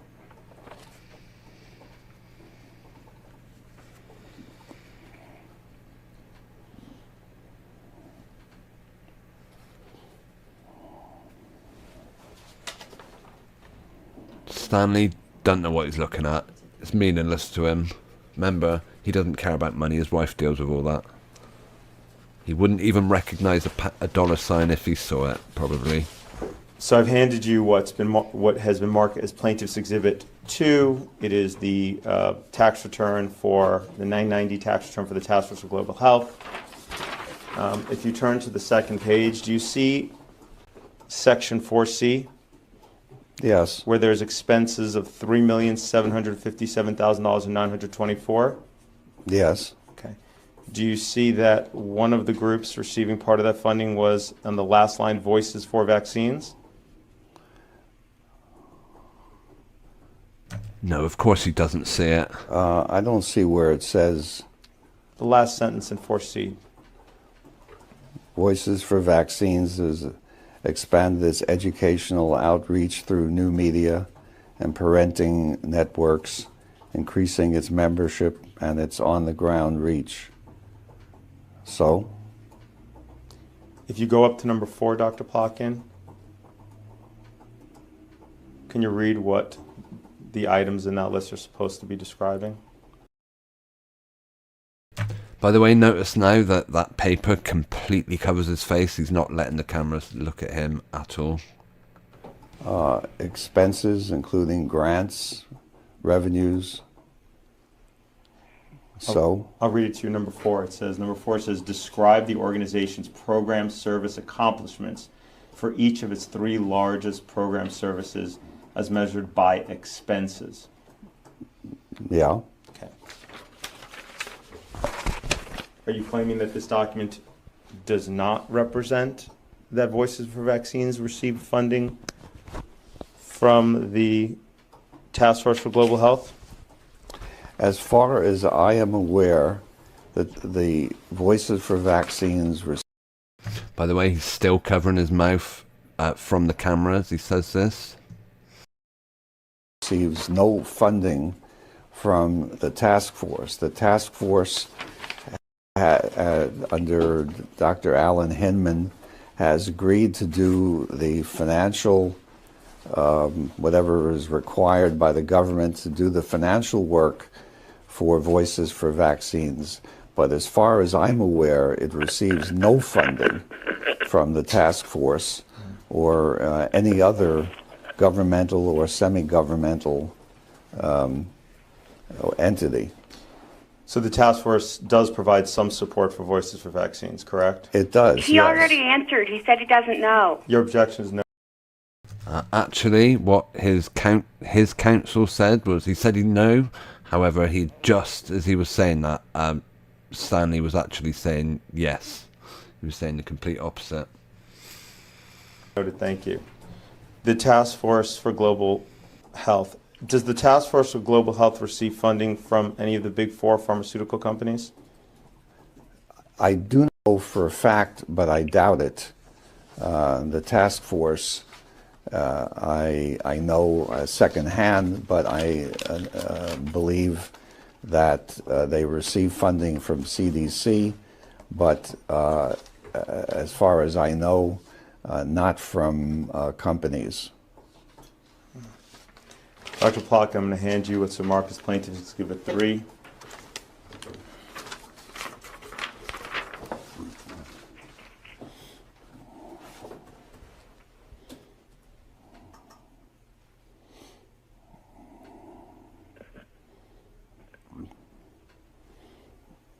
Yes, so. This is a Oh, I fact. see. Yes, where it says funders. Does this? Well, I stand corrected. So the task force then does receive funding from companies. Yeah, he basically, after adamantly stating that they do not receive funding from the Big Four, he's now had to say, oh, actually, yeah, they. It seems Voices for Vaccines, this, well, they don't even claim to be biased, but they claim to have no financial, ties to pharmaceutical companies. Yeah, they are indeed paying this advisory website, which was produced, according to him, to counter anti-vaccination websites. However, I don't see that has any bearing on its work for Voices for Vaccines. Okay. Did you get the email? Where is that in the? Am I looking at the same exhibit you guys are? You should have received Deposition Exhibit 3. And it's a page from the Lancet? No. Number 80. No, that's the wrong one. Give me 1 second, sorry. All right.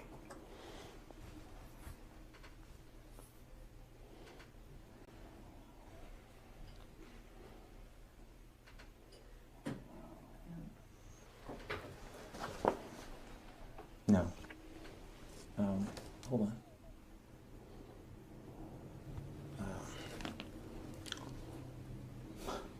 Just type task force. Can you search? Start task. Okay, we are currently just over the hour mark now of this deposition. So I think it's probably going to be about the sort of time we wrap up. I tell you what, we'll let them just settle up with what actually is this document, because, and yeah, then we will finish. So maybe 5-10 minutes more at the most of this, and then we'll start saying our goodbyes. Open that one? No. No. Just under the webpage. Just search that webpage on the internet. Move your hand from your face when you testify.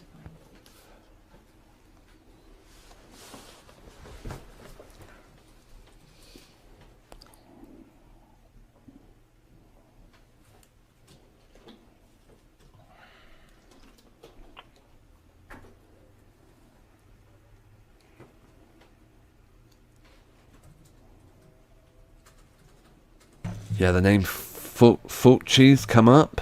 Is it Fauci? In the live chat, that he's very similar to this Stanley guy. Yeah, I'd be very interested to hear how much Fauci earns from these companies, of course. I'm sure that would make some interesting reading. Although, yeah, Rosie mentioned in the chat earlier about how the TV, the ones you see on TV, because this, to my knowledge, I mean, I'm not from the United States where this court case took place, but I do not believe this was a huge story.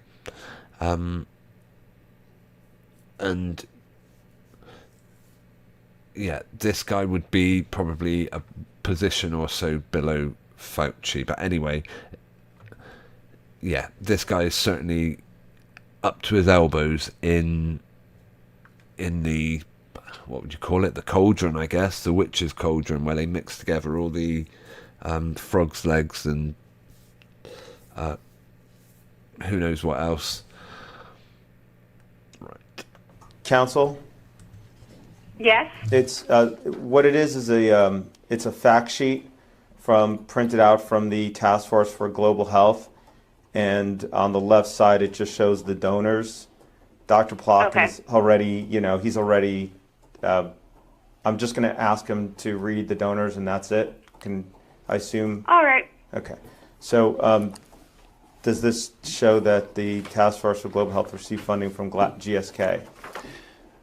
Yes, it does, but I want to repeat that the Voices for Vaccines has studiously avoided receiving funding from any company, and the fact that the task force is doing its finances was only a matter of convenience and an offer from Dr. Hinman that they would do that. And that's an interesting sidetrack from the fact he just had to say yes. They're receiving money from the from pharmaceutical companies. However, they're only doing they're doing their taxes for them, more or less. He said immediately after conceding that yes, despite saying Voices for Vaccines have always fastidiously avoided receiving funding, he had to admit they've been receiving funding. Of course they have. Because they have experience with filing tax returns, etc.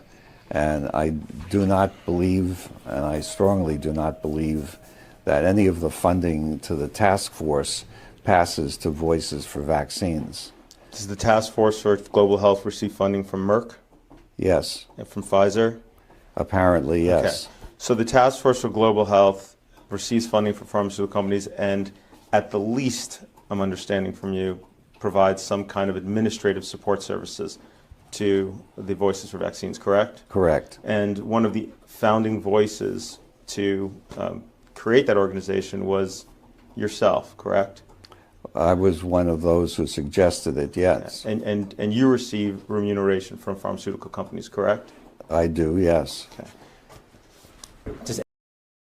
Oh yes, he does. He's just gone over how much remuneration he receives from pharmaceutical companies. Right. This is kind of where it starts. Well, I think we'll leave the next part now. That is where we're going to wrap up. We're at an hour 5 and 20 seconds. So I'm going to make a note of that in case we have to start it again from the beginning next time. Although, as have shared a link, let me just make a note. 1:05:20.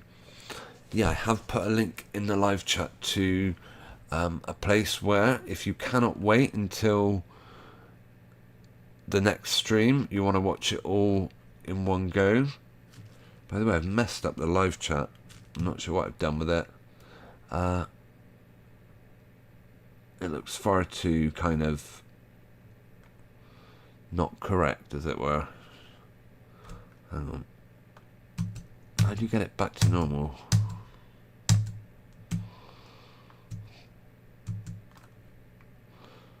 Right, that could be it.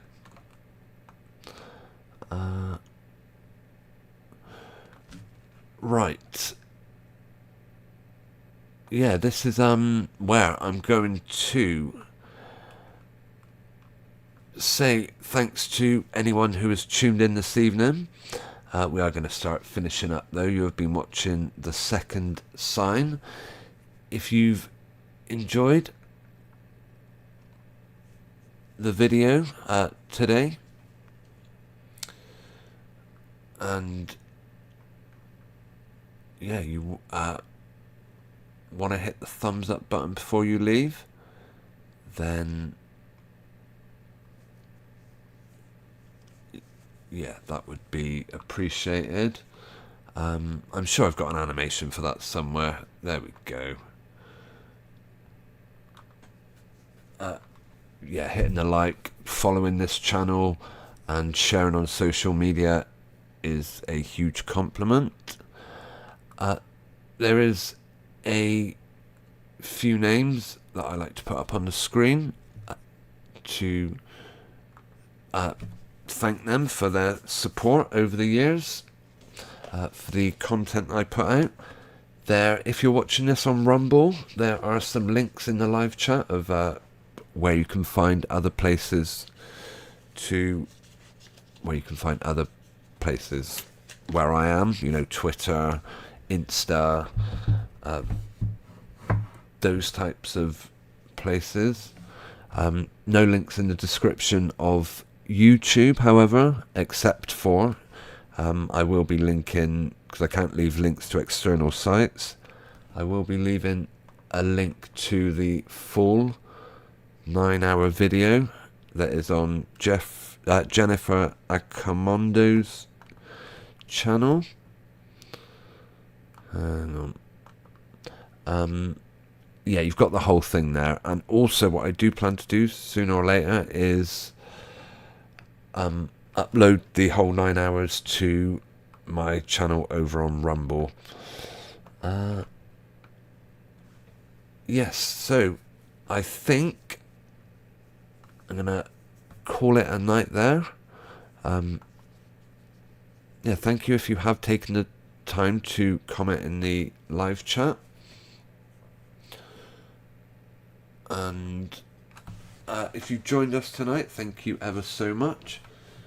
It is appreciated. Jeff, Rosie Chica, and Nathan, I think, are the only ones that have commented so far. Hopefully I've not missed anyone. I don't think I have. If you want to yourself, you've got 30 seconds or so before we start finishing up. I don't believe anyone has been on the Rumble chat. Let's see if I'm wrong. Nope. Yeah, I'm still fairly new to Rumble, so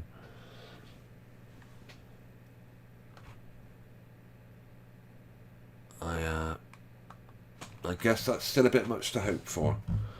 Okay.